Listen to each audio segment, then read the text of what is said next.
சக்தி குருவுடைய சரணம், திருவடி சரணம். ஆக்கமும் ஆன்மீகமும் ஒரு அற்புதமான நேர்களே. ஒரு 94 வயது ஒரு மூதாட்டி. அவங்க அவங்களுக்கு ஒரு தர்மம்னா என்ன, ஒரு புண்ணியம்னா என்ன, ஒரு கோவில்னா என்ன, எல்லாமே கேட்கறாங்க. அதாவது எதுவுமே நல்லது பண்ணினது கிடையாது. கண்டிப்பா அவங்க திடீர்னு இறந்துடுறாங்க. அப்ப தேவதூதர்கள், யமதூதர்கள் எல்லா பேரும் பாக்குறாங்க.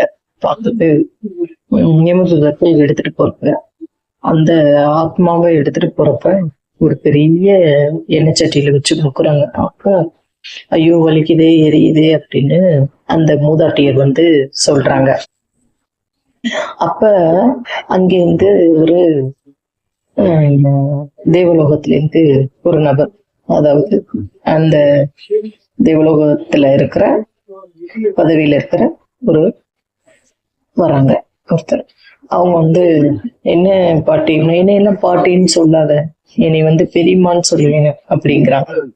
சொல்லிட்டு அந்த தேவலோகத்துல இருக்க அந்த நபர் தேவதூதர் என்ன பாட்டி நீ புண்ணியமே பண்ணலையா? புண்ணியமா? புண்ணியம்னா என்ன அப்படிங்கிறாங்க. புண்ணியம்னா என்னன்னு கேக்குறப்ப அந்த பாட்டிக்கு சொல்றார், இந்த தேவலோகத்துல இருந்து வந்தவர், நீ எதுவும் நல்லது பண்ணலையா? கோவில் குளம் போற வழக்கம் இல்லையா? தான தர்மம் பண்ணல. நான் ஏன் தான தர்மம் பண்ணணும் அப்படிங்கிறா. பணம் அவ்வளோ இருந்து நீ தான தர்மம் பண்ணல, தான தர்மம் இவ்வளவு இன்னைக்கு பண்ணியிருக்கேன் அப்படின்னு சொல்ற அளவுக்கு கூட நீ ஒண்ணும் இல்லை, ஒரு நல்லது நீ பண்ணல. ஓ, நான் ஒரே ஒரு நல்லது பண்ணிருக்கேன், ஒரு சிவபக்தர்கிட்ட பாதி வாழைப்பழம் கொடுத்திருக்கேன் அப்படின்னு.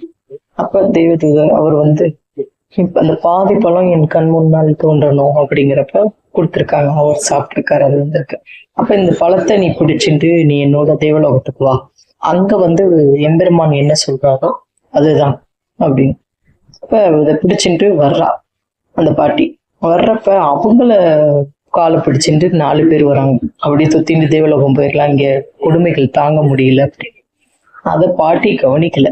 அந்த நறுமணம், இயற்கை நறுமணம், இந்த வாசனை, காத்து, இந்த அழகு, இதெல்லாம் பாட்டி கண்ணுக்கு தென்பட்டது. இதுதான் தேவலோகமா அப்படின்னு கேக்குறப்ப குனிறாங்கல்ல. அப்ப அந்த 4 பேர் தொத்தின்னு இருக்கிறத பாத்துடுறாங்க. பாக்குறப்ப நானே இந்த பாதி வாழைப்பழத்தை வச்சுட்டு தேவலோகத்துக்கு போகணுன்னு இருக்கேன், ஏன் காலை பிடிச்சுக்கிட்டு நீ என்னோட பழத்தை இது பண்ணி பிடிச்சிட்டு நீ வரியா அப்படின்னு சொல்றால. என்னோடதுன்னு சொல்றப்ப தேவதூதர் அவர் கூட்டிட்டு சொர்க்கலோகத்துக்கு கிட்டக்க நெருங்குறப்ப கீழே போட்டுட்டார் பாட்டி. திருப்பி நரகத்துக்கு கம்முன்னு விழுந்துட்டார். ஆகையால் எது நம்முடையது? இந்த சரீரம் எதுவுமே நம்முடையதல்ல, எல்லாமே எம்பெருமானோடது. நல்லது என்ன பண்ணிருக்கோம்? இன்னைக்கு பொழுதுல காலம்புரை எந்திரிச்சு பகவான், இன்னைக்கு ஒரு பொழுது வெளியிறதே அபூர்வம் என்னை பொறுத்தவரையும். இன்னைக்கு இருக்கோமா நாளைக்கு தெரியல, கடவுள் சித்தம். இன்னைக்கு இருக்கிற வரையும் ஒவ்வொருத்தர் மனசுல நம்ம இடம் பிடிச்சிருக்கோமா? ஒண்ணு. 2வது, இன்னைக்கு என்ன தான தர்மங்கள் பண்ணிருக்கோம், நம்மளுக்கு எவ்வளவு வரவு வந்திருக்கு, எவ்வளவு செலவு பண்ணிருக்கோம், அதுல குட்டி தர்மம் எவ்வளவு பண்ணிருக்கோம். நம்ம சாப்பிடுறோம், 3 வேளை சாப்பிட்றப்ப எவ்வளவு குட்டி தானம் பண்ணிருக்கோம். எல்லாமே யோசிக்க வைக்குது. இப்ப ரொம்ப யோசிக்க வைக்குது. இப்ப நம்ம சிவன் கோவிலுக்கு போறோம், நமக்கு சிவாயான்னு சொல்றோம். ஏன் அப்படின்னா இல்லைன்னு அப்படின்னா என்னுடையது, இது என்னுடையது இல்ல அப்படின்னு நம்மளோட ஆத்மாவை சொல்லிகிட்டே இருக்கு. எவ்வளவு தான தர்மங்கள் பண்ணாலும் அவன் அருள் இல்லாம நம்ம எதுவுமே செய்ய மாட்டோம்.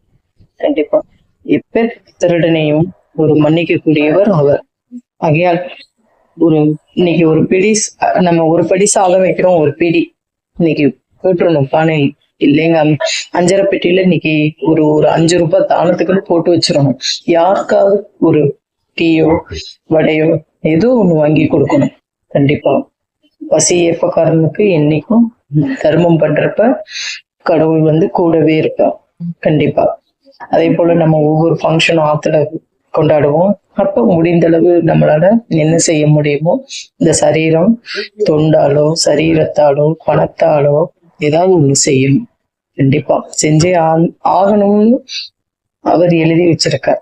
வேற வழி இல்லை. அப்ப ஒரு ஒரு சின்ன விஷயத்துல பகிர்ந்துக்கிறேன். என்னன்னு கேட்டீங்கன்னா, பூரி ஜெகநாதர் நம்ம பெருமாள் வந்து ஒரு பேசும் தெய்வம். இன்னைக்கு என்ன வேண்டுமோ நடக்கும். ஒரு பெரிய திருடன் திருடிட்டு வந்துட்டான், கல்யாணம் நிக்கிற ஸ்டேஜ். ஆனா ஜெகநாதர் வந்து மீட்டு கொடுத்திருக்கார். மீட்டு கொடுத்து அந்த திருடனுக்கும் அந்த வீட்டுல இடம் கொடுத்து ஒரு அண்ணன்கிற ஒரு பதவியை கொடுத்திருக்கார். ஆக தெய்வம் வந்து நின்று பேசும். என்னைக்குமே நம்மளுக்கு வழியும் காமிப்பார். கண்டிப்பா நல்ல வழி காட்டுவார். தவறுதலான வழியே காட்ட மாட்டார் நேர்களே. ஆகையால் நாம உயிர் நம்மளுடையது அல்ல, அவனோடது.